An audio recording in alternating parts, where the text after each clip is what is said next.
뭐 자신이 있습니다. 뭐 아주대학교하고 서울대학교하고 만났는데 당연히 이런 바이러스 대처에 대한민국 최고, 세계 최고의 팀을 팀들이 구성돼서 성공할 거라 자신 있게 말씀드릴 수 있겠습니다. 네, 연구가 국가를 위해서 도움이 되는 알찬 연구가 되는데 첫 걸음이라고 생각을 하고요.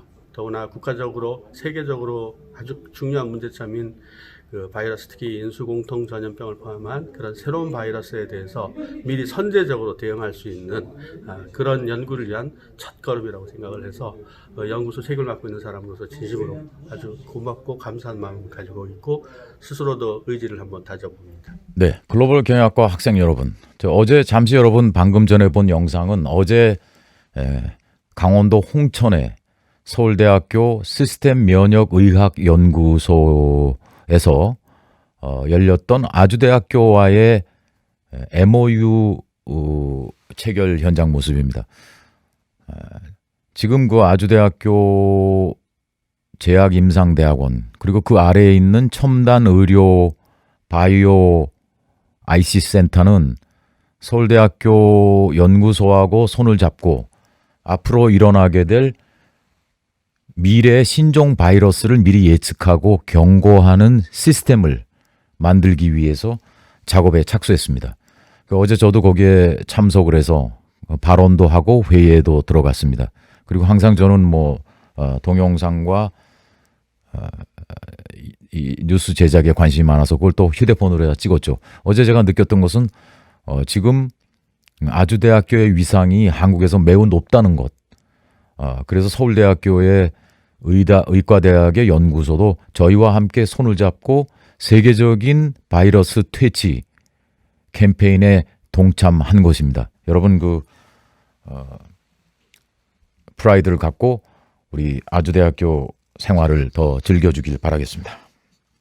여러분들도 사회에 기여하고 의학적인 면에서 여러 또 경제적인 면에서 혹은 다른 문화적인 면에서 국가와 인류에 도움이 되는 그런 일을 했으면 하는 그런 바람도 제가 갖게 됩니다. 자, 서양의 행복론에 대해서 아주 짧게 한번 요약을 해보겠습니다. 왜냐하면 우리가 왜 엔터테인먼트가 중요한지, 왜 행복과 재미와 즐거움이 이 세상 모든 일의 중심이 돼야 되는지를 여러분 확신해야 되기 때문입니다.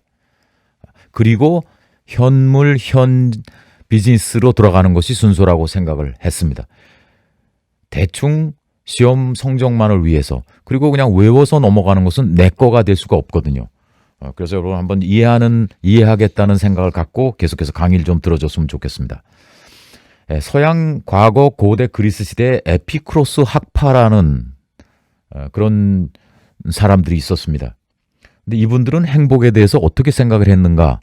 고대 사람들도 그 많은 이슈 중에서 행복하게 사는 것을 가장 중요하게 생각을 했던 것이죠.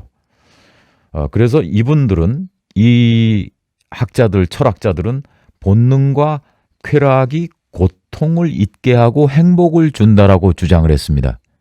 그런데 후세의 많은 사람들은 쾌락이 행복을 준다고 이야기를 하니까 이 사람들이 쾌락주의자다라고 낙인을 찍은 경우마저 발생을 했습니다. 그러나 말은 사실 끝까지 들어봐야 마무리가 되잖아요. 에피쿠로스 학파는 뒤에 뭐라고 얘기를 했냐면 분명히 본능을 추구하고 쾌락을 따라가는 것이 고통을 잊게 하고 행복을 주지만 반면에 중용과 절제도 필요하다라고 명백하게 이야기를 했습니다. 그런데 어떤 사람들은 뒷말은 빼버리고 앞에 말만을 얘기해서 에피쿠로스 학파가 쾌락주의자들이다, 쾌락 학파다 이렇게 얘기를 한 사람들이 있는 거예요. 그러면서 이 사람들은 철학 공부는 정신적인 행복을 선사한다라고 또 덧붙였습니다. 제가 처음에 이 수업의 초반에 얘기한 대로 육체적인 거에서 정신적인 즐거움과 재미로 넘어가는 것이 그게 바른 길입니다. 이 사람들도 비슷한 얘기를 한 거예요. 그 다음에 이제 스토아 학파라는 사람들이 등장을 하죠. 또 이 사람들은 또 같은 내용을 이렇게 좀 봤습니다. 각도를 좀 다르게 봤죠. 사람이 괴로운 거는 생각을 그렇게 해서 괴로운 것이다라고 생각을 했어요. 그 사건 자체는 아무것도 아니라는 거죠. 어떤 일이 일어나는데 그것을 내가 즐겁게 받아들이느냐, 괴롭게 받아들이느냐, 내 마음이 가장 중요하다는 겁니다. 그래서 모든 것은 마음에 달렸다. 그래서 마음을 좀 긍정적인 각도, 긍정적인 마음을 가지고 바라봐라 이렇게 얘기를 해요. 여러분, 그 요즘 많이 듣는 긍정론하고 positive thinking 하고 똑같지 않습니까? 그리고 심지어 불교에서 얘기하는 일체유심조, 모든 것은 마음에 달렸다 하고 똑같습니다. 그리고 마케팅에서 늘 제가 자주 이야기하지만 perception is reality. 느끼는 게 다다. 느끼는 게 사실이다. 그거 똑같아요. 이것 또한 2000년 전의 그 철학자들의 주장입니다. 그랬다가 이제 유럽은 뭐 한참 뛰어넘어가면 이제 중세가 시작이 되면서 모든 것은 하나님의 중심의 사회로 넘어갑니다. 신에 대한 믿음, 그리고 우리 삶을 주관하는 하나님. 이것이 이제 중세 기독교 유럽의 현상이죠. 그렇게 해서 한동안 그 경건한 삶, 그리고 신에 대한 예찬이 평민들의 머릿속을 지배했습니다. 근데 역시 어느 것이든지 너무 한쪽이 그 권력을 잡는다지 하면 문제가 되잖아요. 그래서 이제 여러 가지 기독교의 폐해가 나타나지 않습니까? 뭐 돈을 주고 주교가 된다. 카톨릭 주교가 되고 심지어 교황이 되는 그런 부작용이 일어납니다. 그래서 종교개혁으로 연결이 되잖아요. 그 다음에 나타나는 큰 사조가 이제 르네상스. 이것은 신 중심이 아니야. 알고 보니까 그게 아닌 것 같아. 역시 인간 위주로, 우리 인간이니까 인간을 위한 인간의 세상이 돼야 돼 라고 생각을 하게 되죠. 그래서 그게 휴머니즘입니다. 그게. 그래서 종교, 철학, 정치, 경제 전 분야에서 음악까지 르네상스, 휴머니즘 운동이 거세게 불어닥치죠. 이탈리아를 중심으로 그렇게 됩니다. 근데 여기서 한 것은 무엇이냐? 인간이 신의 영역에 도전을 한다라는 그런 느낌까지도 가졌던 것입니다. 그러면서 적극적으로 행복을 추구를 했죠. 과거라면은 아무래도 특히 중세의 이제 기독교 시대에는 모든 행복은 하나님이 주시는 것, 하나님을 잘 믿을 때 내게 행복이, 완벽한 행복이 온다. 이제 그런 개념에서 이제 적극적인 태도로 좀 바뀌게 되는 것입니다. 그다음에 이제 동양의 행복론을 또 간단하게, 뭐 이게 사실은 뭐 역사라든지 철학으로 가게 되면 한 학기라도 시원치 않지만 여러분의 이해를 돕기 위해서 아주 간략하게 요약을 했습니다. 동양은 상대적으로 좀 소극적이죠. 행복에 대해서. 샤머니즘이라는 것은 뭐냐 하면은 무당이 인간과 신 사이에서 역할을 하는 겁니다. 그래서 행복이 없는 척박한 삶 속에서 뭔가 행복을 찾고 더 나은 삶으로 이동하기 위해서 무당에게 부탁을 해서 구술하는 것이죠. 그래서 이게 민간 신앙으로 여겨진 겁니다. 그래서 한국이 또 이런 쪽에 좀 일가견이 있는 문화 아니겠습니까? 그래서 아직도 지금 우리 사회에는 무당이라는 그런 직업이 아직도 있는 것입니다. 그 다음에 불교의 경우에도 어떻게 보면은 좀 수동적인 행복이라고 할 수 있지 않겠어요? 마음을 비우세요. 욕심은 결코 채울 수 없다는 것이죠. 그래서 현세에는 좋은 일을 많이 해라. 선행을 많이 하세요. 그러면 나중에 내세에 행복한 그런 행복감을 영원히 맛볼 수 있을 것이다. 이렇게 설교를 한 겁니다. 그 다음에 이제 아시아 하면 특히 동북아시아 국가는 이 유교의 영향을 많이 받았죠. 근데 유교는 뭐냐? 충효 사상이 아니겠습니까? 임금에 대한 충성심, 윗사람에 대한 충성심. 굉장히 강조를 했습니다. 그리고 여자는 역시 남자들을 섬긴다. 또 여자는 여자로서 해야 할 일이 있고 남자는 남자로서 할 일이 따로 있다고 이렇게 얘기를 하죠. 그래서 한마디로 이야기하면 섬김의 행복을 강조한 것이 유교라고 할 수 있습니다. 그런데 이제 현대 들어와서는 국제화의 영향으로 한국 사람 혹은 아시아인들의 의식도 많이 변했습니다. 아직도 유교적인 바탕을 많이 가지고 있습니다. 그럼에도 불구하고 서양 사상과 혼합이 돼서 이제는 과거에 비해서 상당히 적극적인 행복론으로 변화했다고 할 수 있는 것이죠. 여러분 그래서 여러분들은 지금 어떤 행복론을 가지고 있는지 궁금합니다. 사실 한국의 출산율이 전 세계에서 가장 낮은 수준입니다. 보통 결혼을 하게 되면 그 부부 사이에 출산율이 1.44가 돼야 인구가 유지가 됩니다. 근데 한국은 0점대까지 내려갔죠. 일본은 1.26 정도, 1.22대 정도 됩니다. 근데 일본이 이런 상태로 계속해서 출산율이 떨어지게 되면 앞으로 700년 뒤에는 일본이라는 나라에는 아무도 살지 않게 될 것이다. 이런 보도도 나온 적이 있습니다. 그렇게 따져보면 한국은 그 전에 아무도 안 사는 땅이 될 가능성이 있죠. 자, 그런 것들도, 그런 출산율이 떨어지는 것도 제 생각에는 행복과 관련이 있다고 생각합니다. 육체적인, 물질적인 행복에서 정신적인 행복으로의 이동. 그래서 이 두 가지를 육체적이고 물질적인 행복을 모두 무시하는 것은 현실적이지가 않습니다. 그것은 관리하면서 정신적인 그런 면에 있어서의 풍성한 행복을 우리 저수지, 마음속에 담는 노력이 필요하다고 생각이 됩니다. 이번에는 그 기업가 입장에서의 행복론을 한번 제가 소개를 하겠습니다. 기업가 사이토 히토리라는 사람은 제가 아마 기업가 정신과 경영에서도 소개했던 적이 있는 것 같습니다. 근데 이 사람은 좀 독특해요. 얼굴을 한 번도 언론에 내보인 적이 한 번도 없습니다. 그러면서 본인이 목표를 세우기를 또 이 사람이 아마 출신이 홋카이도의 아주 작은 촌입니다. 인구가 10만 명이나 될까요? 저 정확하게 지금 그 고향의 이름은 까먹었지만 하여튼 그 정도 수준의 외딴 도시에서 일본 최고 세금 납부자 자리까지 올라갔습니다. 재미있는 것은 이 사람은 역발상이에요. 그래서 본인이 목표를 세우기를 내가 일본에서 세금을 가장 많이 내는 사람이 될 거야. 그런 게임을 한번 하고 싶다고 생각을 했고 실행으로 옮겼고 그것을 달성을 했습니다. 그래서 우리가 어떻게 이 사이토 히토리가 이렇게 재밌게 인생을 살까?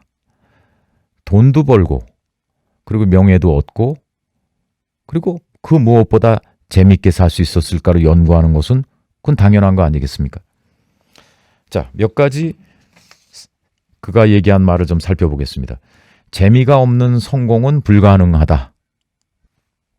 재미가 없이 일하는 사람이 성공하는 경우는 없다는 거죠. 이렇게 아주 강하게 표현을 했어요. 그리고 한번 잘 생각을 해보니 성공한 사람들은 정말 재미있게 일을 했다는 공통 분모가 있다는 것을 알게 됐습니다.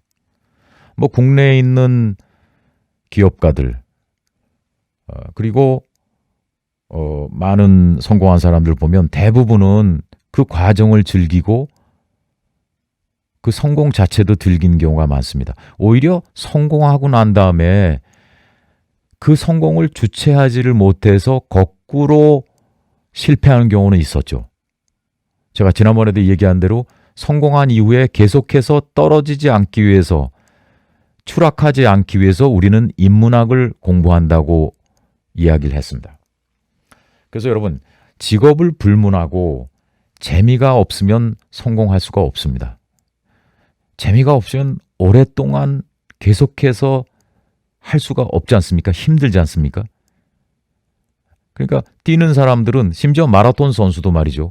37.5km, 40km 정도 때 오게 되면 체력이 딸리고 아주 고통스러운 순간이 옵니다.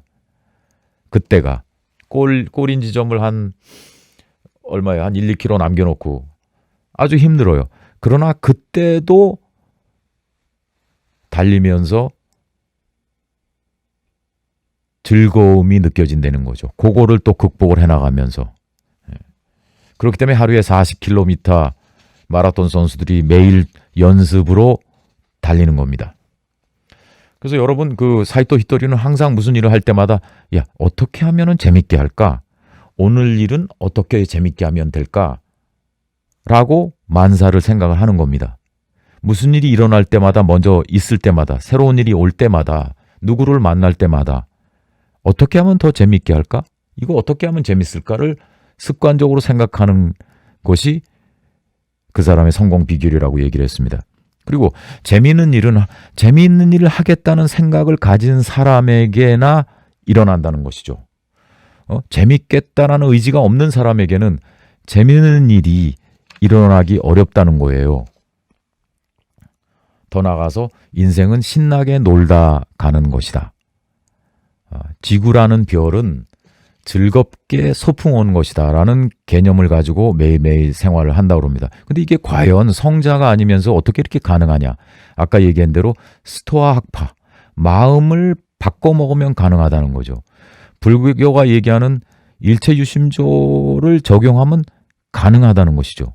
그리고 또 한 가지는 여러분들이 어떤 일이든지 긍정적으로 받아들이지 않는다면 어떻게 하실 거예요?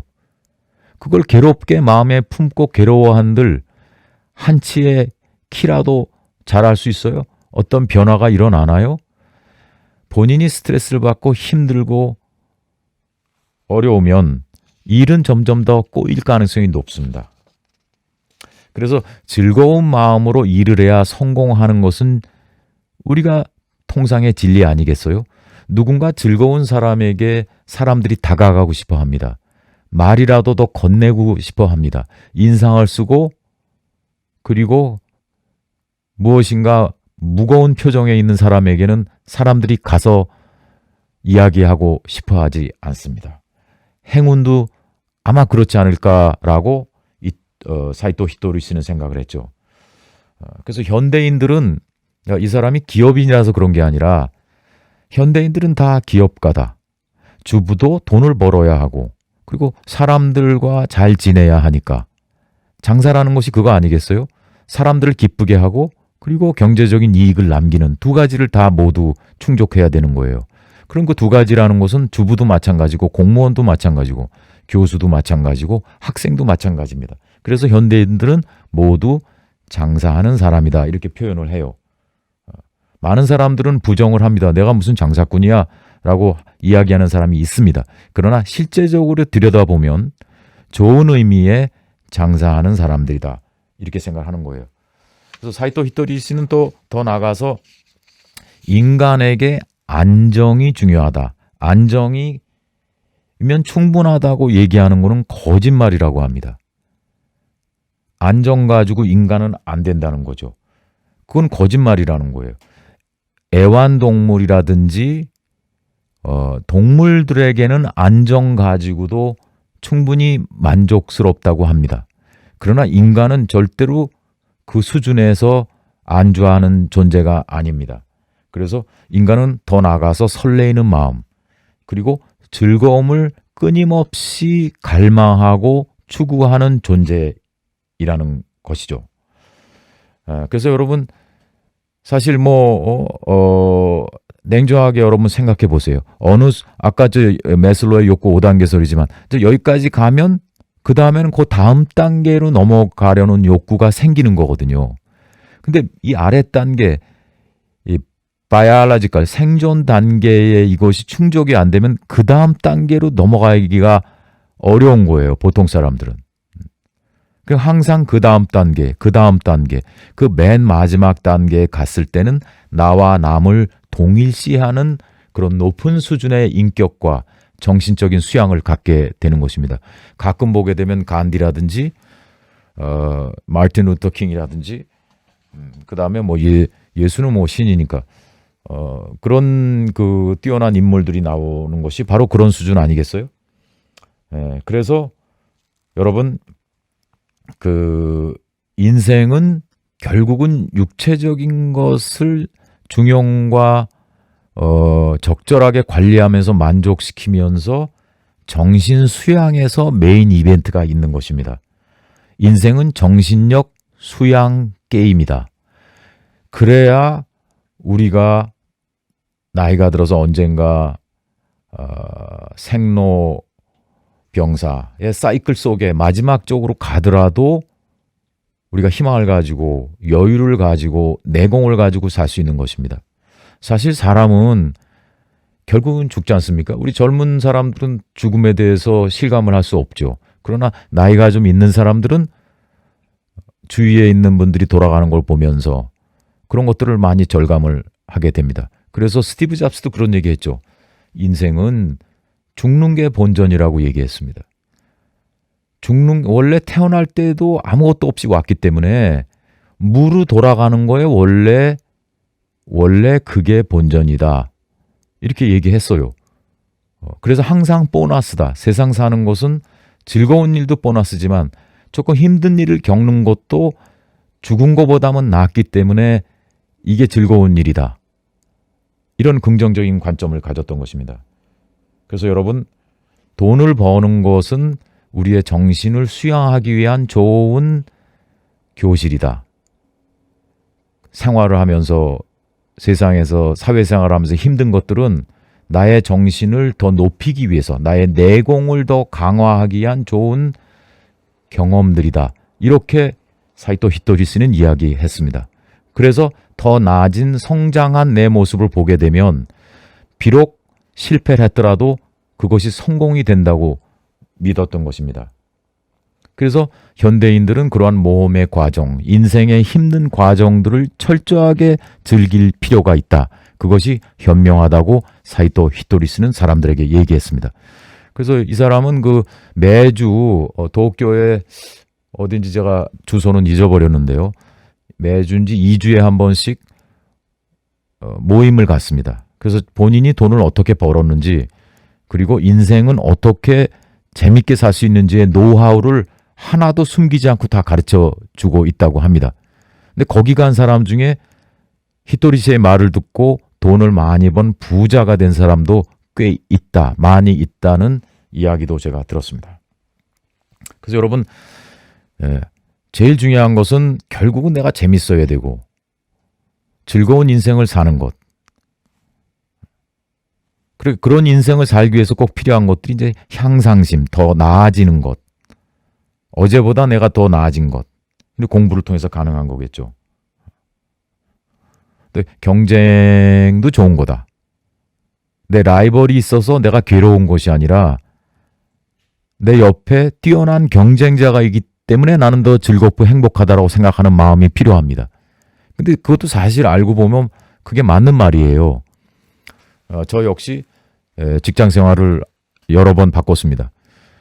한때 보면 정말 그 아주 능력 있고 뛰어난 동료들이 있었던 기억이 있습니다. 저도. 근데 처음엔 저 상당히 좀 힘들었어요. 아, 이 친구는 정말 이야, 세네. 정말 잘하네. 그래서 그땐 좀 왜 하필이면 이런 친구가 내 옆에 있을까 하고 그 한탄했던 적도 사실 있었습니다. 그러나 지금 저도 정말 돌아와서 보니까 그 친구 때문에 내가 더 열심히 했구나. 그 사람 때문에 내가 방심하지 않고 좀 더 열심히 생활을 했구나라는 생각을 하게 됩니다. 그래서 오히려 점심을 사주고 싶어요. 그런 점 사이토 히토리시는 역시 좀 생각하는 게 좀 다릅니다. 자, 여기서 숙제를 하나 내고 가겠습니다. 8차 과제. 금방 얘기한 사이토 히토리식 인생관의 장점과 단점을 써주세요. 마찬가지로 A4 용지 한 페이지에 본인의 생각을 요약해서 쓰면 되겠습니다. 유태인 하루타식 토론 방식처럼 옆에 있는 사람하고 전화도 좋고 요즘 같은 코로나 시절에는 전화도 괜찮고 아니면 가족과 동생과 이야기해서 글을 쓰면 되겠습니다. 데드라인 꼭 지켜주기 바랍니다. 4월 6일 밤 10시까지입니다. 여기서 잠시 그 시인 천상병의 살해 연구를 좀 할까요? 이분도 상당히 내공이 강하고 정신적인 즐거움, 정신적인 행복을 아주 최대로 구가했던 그런 훌륭한 사람입니다.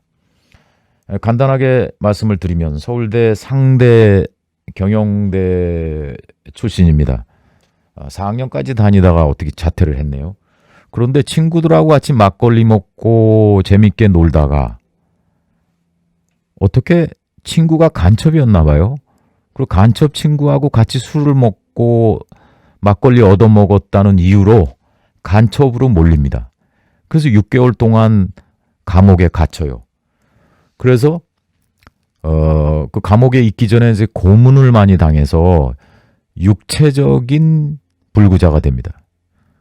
근데 더 나가서 창난까지 일어나서 노숙자로까지 전락을 하죠. 그래서 갑자기 그 천상병 시인이 사라진 거예요. 그래서 친구들이 죽은 줄 알고 유고 시집까지 내준 그런 사례가 있습니다. 그런데 치료하는 의사가 마침 수필을 쓰는 분이었는데 이 치료하는 환자가 아무리 생각해도 이 보통 사람이 아니다고 생각을 했어요. 그래서 수소문을 해보니까 이 사람이 이 천상병이네. 그 문학가 들었던 그런 분이네라고 그래서 친구들에게 연락을 해가지고 이제 다시 그 세상 속으로 다시 나왔습니다. 고문을 받아서 아까도 얘기한 대로 그 정신착란이 있었고 그다음에 성불구자가 됐다고 그럽니다. 그럼에도 불구하고 나이 42살, 그러니까 만으로 42살에 병간호를 했던 친구의 여동생과 결혼을 합니다. 이제 아픈 사람이니까 도와주다 보니 이 사람이 참 마음은 참 순수하고 깨끗하구나 이런 거를 느꼈던 모양이죠. 그래서 이분이 이제 63세까지 살면서 세상을 떠나면서 남긴 시가 있습니다. 아마 제가 볼 때 이렇게 참 기구한 인생을 산 사람이 얼마나 있을까라고 생각할 수 있어요. 이 천상병 시인이 이 세상은 참 너무 재밌고 즐거워요라는 그런 시를 너무나 많이 쓴 거예요. 자, 소풍이라는 시 잠깐 보겠습니다. 나 하늘로 돌아가리라. 새벽빛 와닿으면 쓰러지는 이슬 더불어 손에 손을 잡고 나 하늘로 돌아가리라. 노을빛 함께 단둘이서 기슭에서 놀다가 구름 손짓하면 나 하늘로 돌아가리라. 아름다운 이 세상 소풍 끝내는 날 가서 아름다웠다라고 말하리라. 이야, 진짜 이 세상이 고문도 당하고 노숙자로서 길거리에 쓰러져서 병원에 실려가고 학교 잘 다니다 간첩으로 오인받고 그런데 이렇게 아름다웠다고 얘기합니다. 야, 이게 역설법일까요? 자, 그러면 다른 시 한번 또 잠깐 볼까요? 이건 아예 제목 자체가 행복입니다. 나는 세계에서 제일 행복한 사나이다. 아내가 찻집을 경영해서 생활에 걱정이 없고 대학을 다녔으니 배움에 부족도 없고 시인이니 명예도 충분하고 이쁜 아내니 여자 생각도 없고 아이가 없으니 뒤를 걱정할 필요도 없고 이렇게 쭉쭉쭉 나갑니다. 이야, 행복 예찬론이라는 시를 천상병 시인은 썼습니다. 일일이 읽으면 너무 시간이 많이 갈 것 같기도 하고 아침이라는 시는 말이죠. 시작이 이렇게 돼요. 아침은 매우 기분이 좋다. 오늘은 시작되고 출발은 이제부터다. 그 마지막에 오늘은 복이 있을지어다. 좋은 하늘에서 즐거운 소식이 있기를. 지금 그 옆에 있는 분이 이제 42의 육체와 정신이 모두 불구의 상태가 된 사람과 결혼한 그 부인이죠. 여러분 여기서 어떤 것을 느낍니까? 스토아 학파의 말이 진짜라는 느낌이 좀 옵니까? 아니면 불교에서 얘기한 일체유심조, 아니면 아까 얘기한 조지 패터슨 교수의 이야기. 세상은 결코 쉽지 않다. 그러나 이성적으로 행복하도록 노력을 해라. 여러 가지들을 이 천상병 시인의 사례가 이야기를 해주고 있습니다. 여러분, 이게 남의 일이니까 나하고 상관없다고 금을 그으면 안 됩니다. 이 세상의 일은 이 사람에게 일어나는 일이 나에게도 일어나는 것이고, 나의 일이 남에게도 일어날 수 있는 것이고, 내가 소중한 것처럼 남도 똑같이 신과 자연에게는 귀하고 소중한 것입니다. 그래서 여러분, 불교에서 아까도 얘기했지만 일체유심조, 스토아 학파적인 행복, 몇 사람들이 이런 얘기를 했어요. 모든 행복과 불행은 나의 마음가짐에 달려있다. 몽테뉴. 인간이 불행한 것은 자기가 행복하다는 것을 알지 못하기 때문이다. 톨스토이. 그만큼 사람들은 자기가 자기인지도 모르는 거죠. 내가 왜 이런 얼굴을 갖고 태어났는지, 내가 왜 이런 목소리와 이런 환경에서 태어났는지 분명히 이유가 있는데 그거조차도 모르고 그냥 눈앞에 있는 눈이 주는 즐거움을 따라 하루하루 살다 보면 수십 년이 지나가는 경우가 많다고 사람들은 이야기할 때가 있습니다. 여기서 한번 더 나가서 이제 한 1000만 배, 어떤 사람들은 1000만 부가 아니라 수천만 부의 책이 팔렸다고 합니다. 이 제임스 알렌이라는 작가의 경우입니다. 아일랜드인가? 영국 그쪽에서 이제 태어났죠. 인간은 생각하는 것이 나다. 그러니까 내가 긍정적으로 생각하면 긍정적인 내가 되는 것이고, 부정적으로 생각하는 사람이면 나는 부정적인 행동을 하는 그런 운명으로 가게 된다는 것을 이 사람도 이야기를 했습니다. 이분은 1700년대인가 1800년대인가 그때 사람입니다. 그래서 마음속의 생각이 나를 만든다. 여러분, 이건 정말 중요한 거예요. 그래서 여러분들 영혼이라는 광산을 파고 들어가면 나의 존재가 누군지, 내가 누군지 이런 진리를 발견할 수 있다고 얘기를 합니다. 평소에 나에 대한 생각 안 하는 거죠. 나에 대한 투자, 기본적인 것들, 너는 누구인가, 너 자신을 알라, 이런 말들은 그냥 한 귀로 듣고 한 귀로 나가는 거예요. 그래서 여러분, 이런 제임스 알렌의 이야기를 들어봐도 결국은 생각과 정신적인 것들이 행복에 결정적이다. 이렇게 우리가 이야기할 수 있는 겁니다. 물질적이고 육체적인 것은 관리한다. 중용, 옵티멀 포인트를 유지한다. 한번 볼 수 있겠습니다.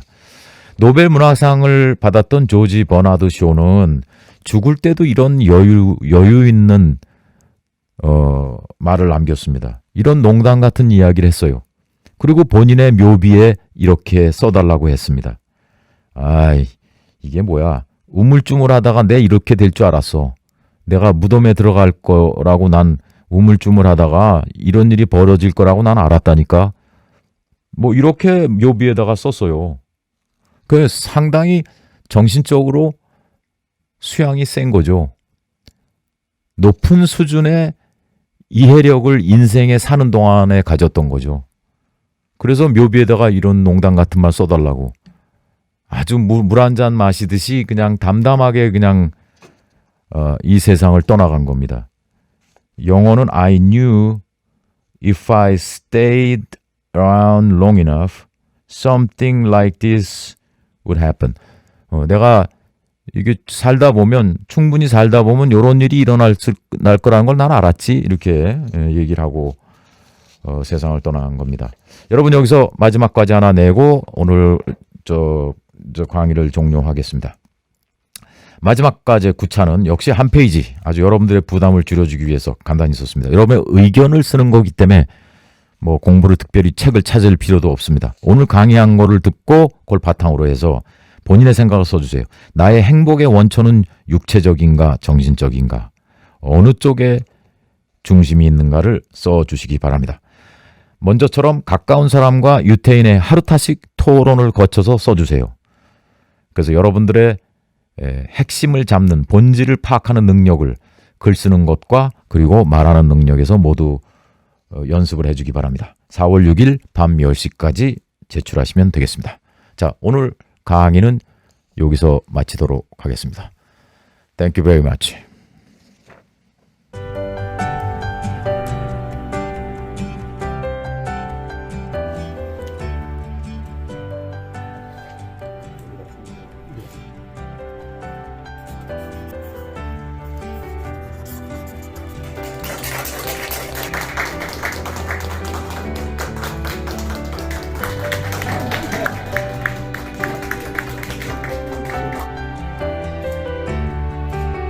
계시죠? 뭐 자신 있습니다. 뭐 아주대학교하고 서울대학교하고 만났는데 당연히 이런 바이러스 대처에 대한민국 최고, 세계 최고의 팀을 팀들이 구성돼서 성공할 거라 자신 있게 말씀드릴 수 있겠습니다. 네, 연구가 국가를 위해서 도움이 되는 알찬 연구가 되는데 첫 걸음이라고 생각을 하고요. 더구나 국가적으로 세계적으로 아주 중요한 문제점인 그 바이러스, 특히 인수공통 전염병을 포함한 그런 새로운 바이러스에 대해서 미리 선제적으로 대응할 수 있는 그런 연구를 위한 첫 걸음이라고 생각을 해서 연구소 책임을 맡고 있는 사람으로서 진심으로 아주 고맙고 감사한 마음을 가지고 있고 스스로도 의지를 한번 다져봅니다.